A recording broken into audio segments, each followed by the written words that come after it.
జాబిల్లి కథలు. కృష్ణాపురం పల్లెటూరు ఉదయాన్నే పక్షుల కిలకిలా రావాల్తో గుడి గంటల్తో నిద్రలేచింది. ఊరంతా సందడిగా ఉన్నా ఊరి చివర్న ఉన్న పార్వతమ్మ పెంకుటిల్లు మాత్రం నిశ్శబ్దంగా ఉంది. అరుగుమీద కూర్చొని పార్వతమ్మ బియ్యం ఏరుకుంటోంది. పార్వతమ్మ భర్త చిత్రపటం చూస్తూ, తెల్లారింది, అందరి ఇళ్లల్లో సందడి మొదలైంది. నా ఇల్లు మాత్రం శ్మశానంలా ఉంది. ఏవండి, నన్నిలా వదిలేసి వెళ్ళిపోయారేంటి? నన్ను కూడా మీతో తీసుకెళ్ళిపోతే బాగుండేది.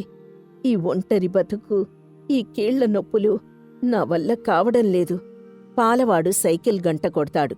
పార్వతమ్మ కష్టంగా లేచి, ఆ వస్తున్నా బాబూ, ఈ కాళ్ళు సహకరించడం లేదు నాయనా. ఏందమ్మా పార్వతమ్మ, రోజు రోజుకి ఆలస్యం చేస్తున్నావు. నా కవతల బజార్లో పనుంది, త్వరగా గిన్నె పట్టుకురా. ఏమో నాయనా, రాత్రి దగ్గుతో నిద్రలేదు. ఇదిగో గిన్నె, 1/2 లీటర్ పోయి. మీ అబ్బాయి రఘు పట్నంలో పెద్ద ఉద్యోగం చేస్తున్నాడు కదా, నిన్ను తీసుకెళ్ళొచ్చుగా. ఇక్కడ ఒంటరిగా ఎందుకు కుమిలిపోతావు? వాడికక్కడ పనులెక్కువ బాబూ. అయినా పాత చెట్టుని పీకి కొత్త మట్టిలో వేస్తే బతుకుతుందా? నా ప్రాణం ఈ ఇంటితో ముడిపడి ఉంది. వాడప్పుడప్పుడొచ్చి చూస్తే అంతే చాలు. వచ్చి చూడ్డమా? పోయిన సంక్రాంతికొచ్చాడు, మళ్ళీ రాలేదు. నీ పిచ్చిగాని. నిజమే, వాడొచ్చి ఏడాది దాటింది. కనీసం మాట్లాడి 1 నెల రోజులవుతోంది. అమ్మ తిందో లేదో అని కూడా ఆశ లేదు వాడికి. సరేనమ్మా, నే వెళ్తున్నా అని చెప్పి పాలవాడు వెళ్ళిపోయాడు. పార్వతమ్మ విచారంగా ఉండగా పక్కింటి రంగనాయకి చేతిలో అరిసెలు పట్టుకుని నవ్వుతూ వస్తుంది. అమ్మా పార్వతమ్మా, ఒంటరిగా కూర్చొని ఏం ఆలోచిస్తున్నావు? ఇదిగో వేడి అరిసెలు తీసుకొచ్చాను, రా రంగనాయకి. నాకేం ఇష్టం లేవే, నోరు చేదుగా ఉంది. అయినా నాకోసం ఎందుకు తీసుకొచ్చావు? నువ్వు పరాయిదానివా ఏంటి? నాకు సొంత అక్కలాంటిదానివి. నిన్ను చూస్తుంటే బాధేస్తోంది.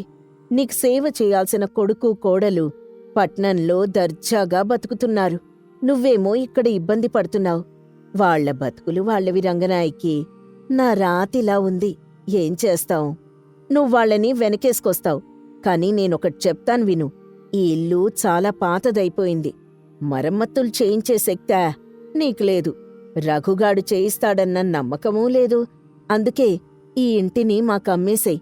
ఆ డబ్బుతో నువ్వు పట్నంలో ఏదైనా మంచి ఆశ్రమంలో చేరిపోవచ్చు. అక్కడ్ నీకు తోడు కూడా ఉంటుంది. పార్వతమ్మ ఉలిక్కిపడి, ఇల్లు అమ్మేయడమా? ఇది మా ఆయన కట్టించిన ఇల్లు. ఆయన జ్ఞాపకాలు ఇందులోనే ఉన్నాయి. చచ్చేదాకా ఈ గడప దాటను. జ్ఞాపకాలు కడుపు నింపుతాయా? రేపొద్దున మంచాన పడితే ఎవరు చూస్తారు? ఆశ్రమంలో అయితే బావుంటుంది. ఆలోచించుకో. నేన్నీ మంచి కోరే చెప్తున్నా. వద్దు రంగనాయకి, నా కొడుకొస్తాడు. వాడికి నా మీద ప్రేమ ఉంది. నన్ననాథలా వదిలేయడు. నీ నమ్మకం నీది. ఆ రోజొచ్చినప్పుడు నా మాటలే గుర్తొస్తాయిలే. ఉంటా అని చెప్పి రంగనాయకి వెళ్ళిపోతుంది. పార్వతమ్మ కన్నీళ్లతో, అందరూ ఈ ఇంటి కోసమే చూస్తున్నారు. రఘు, ఎక్కడున్నావురా? ఒక్కసారి రా నాయనా. మధ్యాహ్నం ఎండ మండుతోంది. పార్వతమ్మ నీరసంగా పడుకొని ఉంది. ఆటో నడిపే రాము మందులు పళ్లతో లోపలికొస్తాడు. అమ్మమ్మా, పడుకున్నావా? రామూ, నువ్వా నాయనా? రా. పాలవాడు చెప్పాడు నీరసంగా ఉన్నావని. అందుకే పళ్ళు మందులు తీసుకొచ్చాను. లే, కాస్త జావ తాగు. నువ్వెందుకు నాయనా నాకోసం ఇంత కష్టపడతావు? ఆటో కిరాయిలు పోగొట్టుకుని రావాలా? నువ్వు నా రక్త సంబంధీకుడివి కూడా కాదు కదా. రక్త సంబంధం ఉంటేనే చూడాలా? చిన్నప్పుడు నాకు అమ్మమ్మ లేదని ఏడుస్తూ ఉంటే నువ్వే కదా గోరుముద్దలు తినిపించావు. ఇప్పుడు నీకు కష్టం వస్తే నేను చూడకపోతే ఎలా? పుణ్యాత్ముడివిరా. కన్న కొడుకు కనీసం కబురు కూడా చేయడం లేదు. నువ్వు మాత్రం రోజూ వస్తున్నావు. ఆ రఘుమావయ్య గురించి వదిలేసేయ్. ఈ మధ్య మాట్లాడా ఏమైనా? లేదురా, డబ్బులడిగితే లేవన్నాడు. అప్పట్నుంచి కబురు లేదు. ఆయనకి డబ్బు పిచ్చే. నేనిప్పుడే ఆయనతో మాట్లాడి నీకు విషమంగా ఉందని చెప్తా. వస్తారో రారో చూద్దాం. అలా అని చెప్పి రాము చరవాణి తీసి కలుపుతాడు. ఏవండి, రఘుమావయ్య గారా? అమ్మమ్మ పరిస్థితి చాలా విషమంగా ఉందండి. అన్నం కూడా తినడం లేదు. మీరు వెంటనే రావాలి. చరవాణిలో రఘు నాకు సెలవు దొరకదు. అనగానే వెంటనే రాము ఆ మాటలు విని కోప్పడతాడు. సెలవు దొరకదా? తల్లి చావు బతుకుల్లో ఉంటే కార్యాలయం ముఖ్యమా? మీరు రాకపోతే ఆ పాపం మీకే తగులుతుంది. తర్వాత మీ ఇష్టం. అప్పుడు రఘు సరేలే, వస్తాను. అని చెప్తాడు. రాము చరవాణి పెట్టేస్తాడు. ఏమన్నాడ్రా? రాము బాధ దాచుకుంటూ వస్తున్నాళ్లే అమ్మమ్మ. రేపుదయానికల్లా ఉంటాట. నువ్వు జావ తాగు. వస్తున్నాడా? అమ్మయ్యా, వాడికి ఇష్టమైన పాయసం రేపు చెయ్యాలి. సరుకులు ఉన్నాయో లేదో చూడ్రాము. నీ పిచ్చి ప్రేమ చూస్తుంటే ఏడుపొస్తోందమ్మమ్మ. ఆయనొచ్చేది ఆస్తి కోసమేమో అని మనసులో అనుకొని సరేలే అమ్మమ్మ, అన్నీ నేను తెచ్చిస్తాన్లే. మరుసటి రోజు రఘు కారులో దిగుతాడు. రంగనాయకి అప్పటికే అక్కడుంది. రఘుబాబూ, వచ్చావా? నీకోసం మీ అమ్మ నిన్నట్నించి తినకుండా ఎదురుచూస్తోంది. వచ్చాన్లే చిన్నమ్మా. అమ్మెలా ఉంది? రాముగాడు కబురు చేసి భయపెట్టాడు. పరిస్థితి విషమమే. ఈ ఇంటి సంగతి తేల్చేసేయ్. లేకపోతే ఆ రాముగాడు ఇల్లు ఆక్రమించుకున్నా ఆశ్చర్యం లేదు. వాడికెంత ధైర్యం! ఇప్పుడే వాడి సంగతి చెప్తా. అప్పుడే రఘు లోపలికెళ్తాడు. పార్వతమ్మ కొడుకుని చూసి, రఘు, వచ్చావా నాయనా? రా, నా పక్కన కూర్చో అన్నట్టు అందరూ బావున్నారా? రఘు దూరంగా ఉండి, ఆ అందరూ బావున్నారులే. చూస్తే బాగానే ఉన్నట్టున్నావుగా. ఆ రాముగాడు ఎందుకు అబద్ధం చెప్పాడు? వాడబద్ధం చెప్పలేదురా. నిన్ను చూడాలన్న ఆశే నాకు బలం. కాస్త మంచినీళ్లు తాగుతావా? వద్దులేమ్మా, రేపే వెళ్ళాలి. వచ్చిన పని మాట్లాడదాం. అమ్మా, నీ ఆరోగ్యం బాగలేదు కదా. ఇక్కడ ఒంటరిగా ఉండడం కష్టం. నిన్ను నాతో పట్నం తీసుకెళ్తాను. అందుకే ఈ ఇల్లు అమ్మేద్దామనుకుంటున్నాను. ఇల్లు అమ్మేస్తావా? నన్ను పట్నం తీసుకెళ్తావా? పట్నంలో కూడా నిన్ను మా దగ్గర ఉంచుకోవడం కుదరదమ్మా. ఈ ఇల్లు అమ్మితే వచ్చే డబ్బుతో నిన్ను మంచి వృద్ధాశ్రమంలో చేర్పిస్తాను. మిగిలిన డబ్బు నా వ్యాపారానికి పనికొస్తుంది. పార్వతమ్మ వణికిపోతూ, అమ్మని అమ్ముకుంటావా రఘు? ఇది మీ నాన్న కట్టించిన ఇల్లురా. నన్ను ఆశ్రమంలో పడేసి నువ్వు డబ్బులు తీసుకుంటావా? మమకారాలుద్దమ్మా. వాస్తవంగా ఆలోచించు. న్యాయవాదిని పిలిపించాను. సాయంత్రం కాగితాలొస్తాయి, సంతకం పెట్టు. అప్పుడే రాము లోపలికొచ్చి రఘు మాటలు వింటాడు. ఆపండి మావయ్య. కన్నతల్లి మీదే అరుస్తున్నారా? ఎవడ్రా నువ్వు? ఓ, నువ్వేనా రామువి? మా అమ్మని మచ్చిక చేసుకొని ఇల్లు కొట్టేద్దామని చూస్తున్నావా? బయటికి పోరా. ఇల్లు కొట్టేయడానికి మీరొచ్చారు. తల్లికి జ్వరం వస్తే రాలేదుగాని ఇల్లు అమ్మేయడానికొచ్చారా? ఆమెకు మిమ్మల్ని చూడాలని ఎప్పట్నుండో ప్రాణం కొట్టుకుంటోంది. నా ఇంటి విషయాలు నా ఇష్టం. అమ్మా, వీడు నీ ముందే నన్ను ఎదిరిస్తున్నాడు. సంతకం పెట్టు. గొడవ వదిలిపోతుంది. వద్దు రఘు, రాము మంచివాడు. వాణ్ణేమీ అనకు. ఆ, వాణ్ణి బానే వెనకేసుకొస్తున్నావు. అయితే ఇల్లు వాడికి రాసేద్దామని పథకం వేశావా? వీణ్నిన్ను మోసం చేస్తున్నాడమ్మా. నేను వచ్చేటప్పుడే రంగనాయకి చిన్నమ్మ నాతో ఈ ఇల్లు రాముగాడికి మీ అమ్మ రాసిస్తుంది అని చెప్పింది. రంగనాయకి మాటలు నమ్మి తల్లిని అనుమానిస్తున్నారా? ఛీ, నోర్మోయ్! రఘు, ఆగు! వాడిమీద చెయ్యెత్తే అర్హత నీకు లేదు. ఆ సమయంలో పార్వతమ్మ ఆవేశంతో లేచి నిలబడుతుంది. ఇన్నాళ్ళు నా కొడుకువని ప్రాణమిచ్చాను. కాని నువ్వు నా కొడుకువి కాదు, వ్యాపారివే. నా ఆస్తి తప్ప నేను నీకనవసరం. అమ్మా, నువ్వు నన్ను అపార్థం చేసుకుంటున్నావు. చాల్రా! రాము, ఆ అల్మరాలో పత్రాలున్నాయి, తీసుకురా. ఈ రోజుతో బంధాల లెక్క తేలిపోవాలి. అప్పుడు రాము పత్రాల్ని తీసుకొచ్చి పార్వతమ్మ చేతిలో పెడతాడు. రఘు, ఈ ఇల్లు నీకు దక్కాలని ఇన్నాళ్ళు కాపాడుకున్నా. కాని నిన్ను నమ్మి ఇస్తే నన్ను గెంటేస్తావు. అందుకే ఈ ఇంటిని అనాథ వృద్ధాశ్రమం కట్టడానికి ఊరి పెద్దల సమక్షంలో రాసిస్తున్నాను. రఘు దిగ్భ్రాంతి చెంది, వృద్ధాశ్రమమా? నీకు పిచ్చిపట్టిందా? ఆస్తిని దానం చేస్తావా? అవున్రా, నాలాంటి తల్లులు కనీసం ఇక్కడైనా గౌరవంగా బతుకుతారు. నీలాంటి స్వార్థపర్లకి ఇది దక్కకూడదు. అప్పుడు పార్వతమ్మ మాటలు విన్న రంగనాయకి వచ్చి ఇలా అంటుంది. పార్వతమ్మా, సొంత కొడుక్కి అన్యాయం చేస్తావా?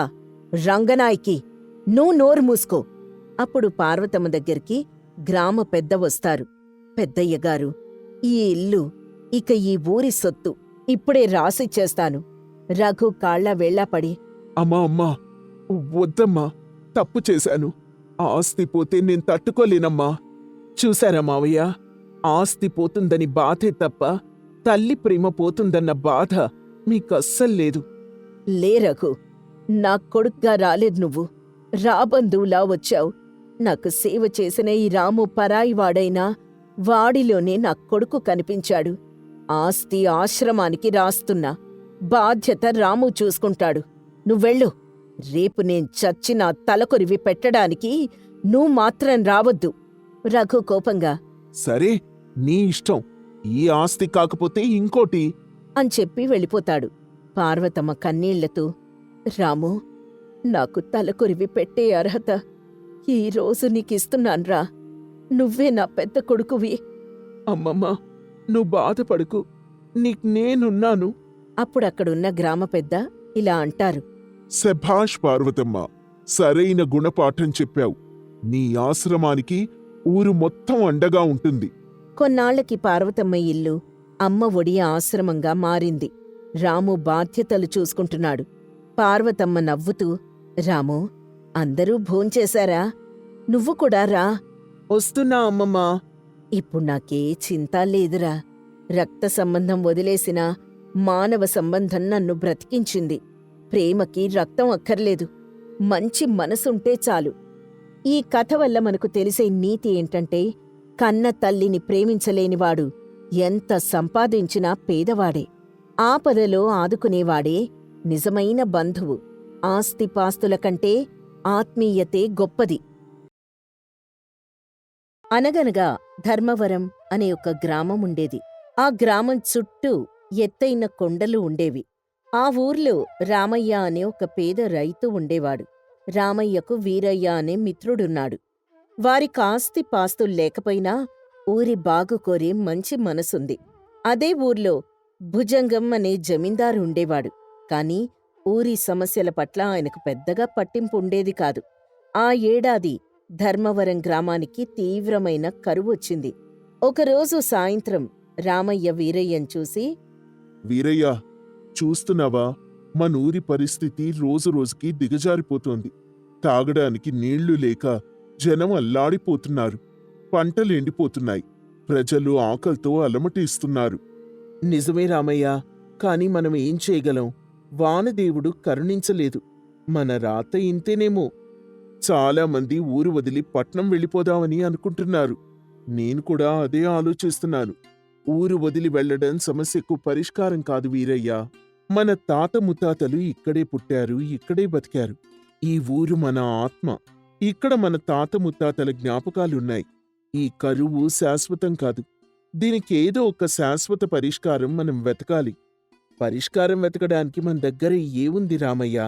మనమేమో పేదవాళ్లం. ఆ జమీందారు భుజంగం గారు తలుచుకుంటే ఏవైనా చేయగలరు. ఆయన దగ్గర ధనం ఉంది, అధికారముంది. సరే, ఒకసారి వెళ్ళి ఆయనతో మాట్లాడదాం. ఊరి పెద్దగా ఆయనకు బాధ్యత ఉంది కదా. మన కష్టాలు చెప్పుకుంటే కనీసం ఏదైనా దారి చూపిస్తారేమో. సరే, నువ్వు అంతగా అంటున్నావు కాబట్టి వస్తాన్లే. కాని నాకైతే నమ్మకం లేదు. మరుసటి రోజు ఉదయం రామయ్య వీరయ్య కలిసి జమీందారు భుజంగం గారి ఇంటికెళ్లారు. భుజంగం గారు తన పొలం లెక్కలు చూసుకుంటున్నారు. దండాలయ్యా జమీందార్ గారు. రామయ్య, ఏంటిలా వచ్చావు? మళ్ళీ అప్పు కోసమా? అయ్యయ్యో, అప్పు కోసం రాలేదయ్యా. ఊరి పరిస్థితి గురించి మాట్లాడ్డానికొచ్చాం. నీళ్లు లేక జనం అల్లాడుతున్నారు. పొలాలు ఎండిపోతున్నాయి, పశువులు అల్లాడుతున్నాయి. మీరు ఊరి పెద్దలు, ఏదైనా మార్గం చూపించండయ్యా. భుజంగం విసుగ్గా, నేనేం మార్గం చూపిస్తాను? వానలు కురిపించే శక్తి నా దగ్గర ఉందా? నా పొలం కూడా కొంత ఎండిపోయింది. నా బాధ ఎవరికి చెప్పుకోవాలి? అయ్యా, మీరు పెద్దలు. పక్కూరు నుండి నీళ్లు తెప్పించడమో లేదా లోతుగా బావులు తవ్వించడమో చేస్తే బావుంటుంది. దానికి మీ సాయం కావాలి. బావులు తవ్వించడానికి చాలా ఖర్చవుతుంది వీరయ్యా. ఆ డబ్బెవరిస్తారు? నా ఖజానాలో ఇప్పుడు డబ్బు లేదు. మీరెళ్ళి మీ పని చూసుకోండి. కావాలంటే అందరూ కలిసి చందాలు వేసుకొని ఏవైనా చేసుకోండి. నేను ఎంతో కొంత ఇస్తాను. అంతేగాని అన్నీ నన్నే చేయమంటే ఎలా? అయ్యా, పేదవాళ్ళ దగ్గర చందాలివ్వడానికి ఏముంటాయి? మీరే ముందుండి నడిపిస్తే. చాలయ్యా, ఆపండి. నాకు లేనిపోని బాధ్యతలు అప్పగించకండి. నా ఆస్తిని ఊరి కోసం దానం చేసే ఉద్దేశం నాకు లేదు. నా డబ్బు అందరికీ దానం చేసి నేను అడుక్కు తినాలా? నోటితో ఏవైనా అడగచ్చు, కానీ కష్టపడి సంపాదిస్తే తెలుస్తుంది డబ్బు విలువ.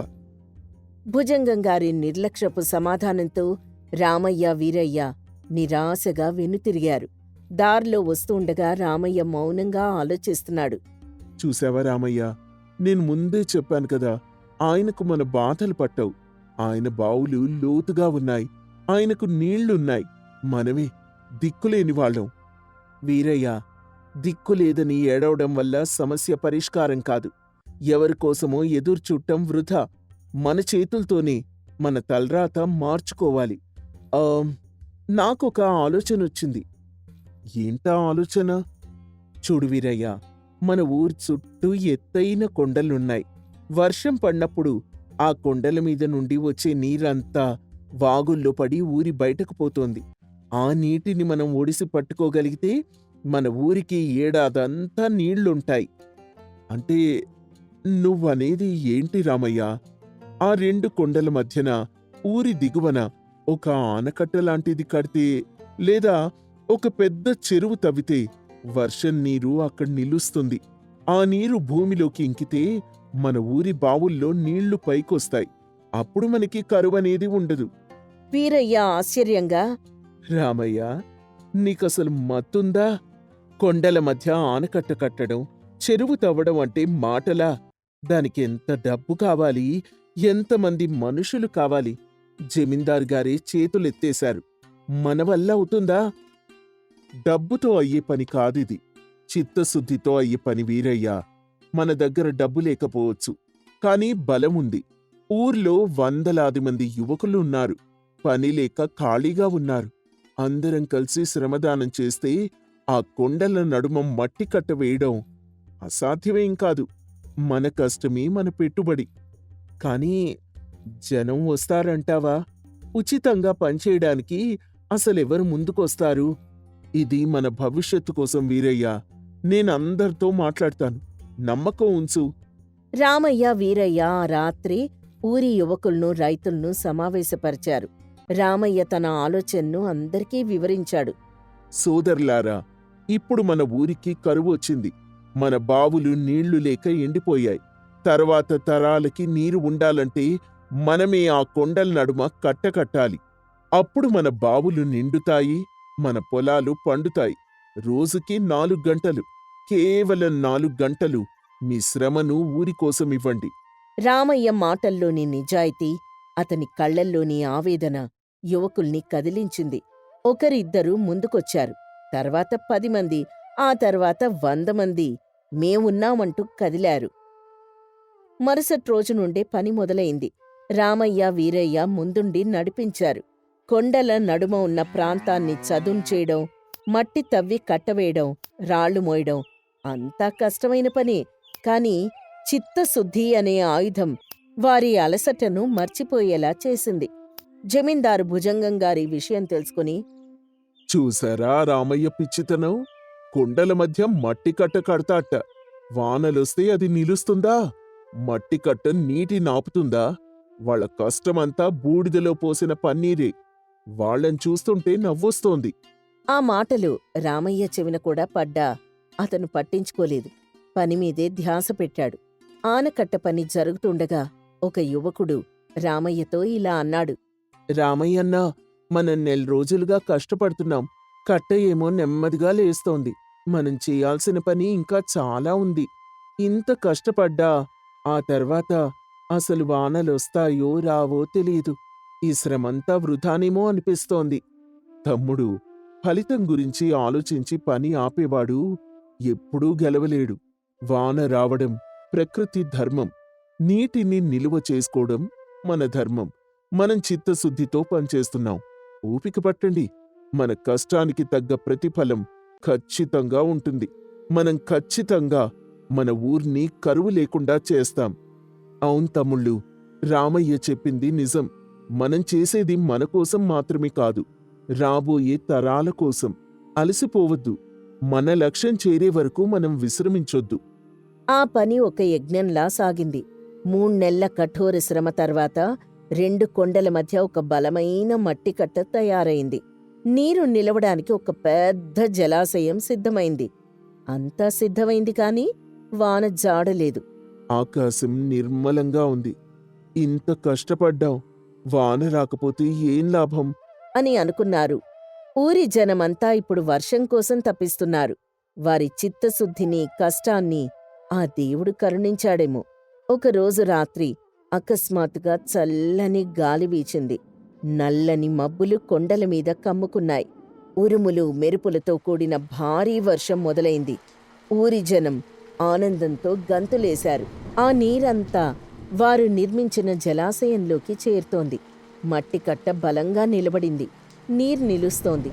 చుక్క చుక్క నీరు జలాశయాన్ని నింపుతోంది. తెల్లవారేసరికి సగం జలాశయం నిండిపోయింది. ఈ వార్త దావానలంలా వ్యాపించింది. ఊరి జనమంతా అక్కడికి చేరారు. నీటితో కళకళ్లాడుతున్న ఆ ప్రాంతాన్ని చూసి వారి కళ్లల్లో ఆనంద బాష్పాలు రాలాయి. వీరయ్య రామయ్యని కౌగిలించుకుని, రామయ్య, మనం సాధించాం. చూసావా, మన ఊరికి గంగమ్మ వచ్చింది. ఇక మనకు కరువు లేదు. ఇది నీ విజయమే అన్నాడు వీరయ్య. ఇది నా విజయం కాదు వీరయ్య, మనందరి విజయం. మన నమ్మకంతో చేసిన పని దేవుడు మెచ్చాడు. ఆ నీరు నిలవడంతో రామయ్య ఊహించినట్టే ఊళ్ళోని బావుల్లో నీరు పైకొచ్చింది. కరువు పారిపోయింది. జమీందారు భుజంగం గారికి విషయం తెలిసింది. ఆయన పొలాల్లోని బావులు కూడా నిండాయి.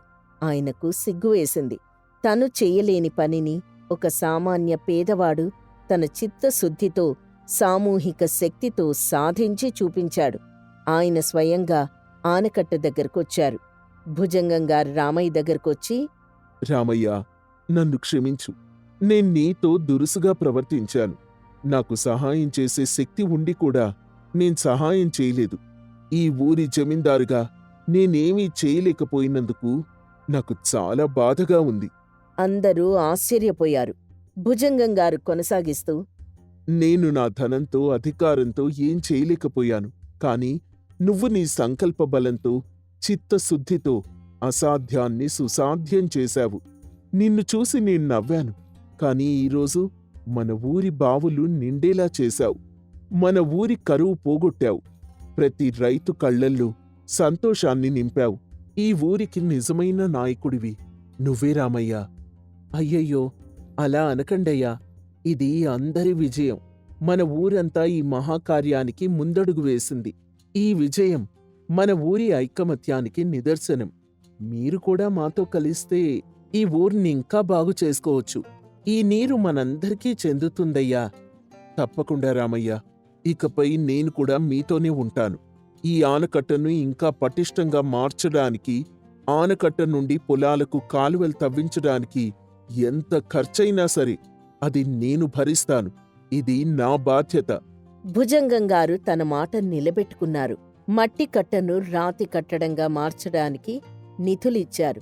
ఆనకట్ట నుండి పొలాలకు కాలువలు తవ్వించడానికి ధన సాయం చేశారు. రామయ్య, వీరయ్య ఆధ్వర్యంలో ఆ పని కూడా పూర్తయింది. ధర్మవరం ఇప్పుడు సుభిక్షంగా ఉంది. చుట్టుపక్కల ఊళ్లవారు కూడా రామయ్య గొప్పతనాన్ని చెప్పుకోసాగారు. చిత్తశుద్ధితో చేసే ప్రయత్నం ఏదైనా సరే విజయం సాధిస్తుందని రామయ్య, సోమయ్యలు నిరూపించారు. ఈ కథ వల్ల మనకు తెలిసే నీతి ఏంటంటే, ఎంతటి కష్టమైన పనైనా చిత్తశుద్ధితో, పట్టుదలతో చేస్తే విజయం తథ్యం. స్వార్థం లేని ఆలోచన, సామూహిక కృషి ఉంటే అసాధ్యం కూడా సుసాధ్యమవుతుంది.